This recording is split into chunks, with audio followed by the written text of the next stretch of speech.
உண்மையான நட்புனா என்னன்னு பார்க்கலாமா குட்டீஸ்? வாங்க கதைக்குள்ள போகலாம். 2 நண்பர்களோட கதை தான் இது. ஒன்று யானை, ஒன்று குரங்கு. 2 பேரும் நல்ல திக் ஃப்ரெண்ட்ஸ். ஒரு நாள் யானை வந்து சேத்துல மாட்டிக்கிச்சு. யானைக்கு என்ன பண்றதுனே தெரியல. குரங்காரன் வந்து ஹெல்ப்புக்கு கேட்டுச்சு. குரங்காரம் வந்து யோசிச்சு பார்த்துட்டு ஒரு ஐடியாவும் நினைச்சு வச்சிருந்தாரு. என்ன ஐடியா தெரியுமா?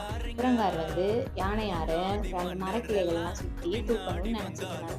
அதே மாதிரி யானையையும் வெளியே கொண்டு வந்துட்டாங்க. இன்னும் அவங்களோட நட்பு வந்து அதிகமாயிடுச்சு. அதுக்கப்புறம் ஒரு நாள் குரங்கும் வேடன் வச்சிருந்த வலைக்குள்ள சிக்கிருச்சு. அப்புறம் யானையை வந்து ஹெல்ப்புக்கு கேட்டுச்சு. யானையும் உடனே வந்து ஹெல்ப் பண்ணிச்சு. அந்த வலையை பிடிச்சி இழுத்துச்சு. குரங்காரும் வெளியே வந்துட்டாங்க. உடனே 2 பேரும் மாறி மாறி ஹெல்ப் பண்ணிக்கிட்டதுனால அவங்க நட்பு ரொம்ப இன்னும் அதிகமாகிருச்சு. ஸோ எல்லாரும் ஹெல்ப் பண்ணுங்க, நட்பை இன்னும் அதிகமாக்குங்க. தேங்க்யூ.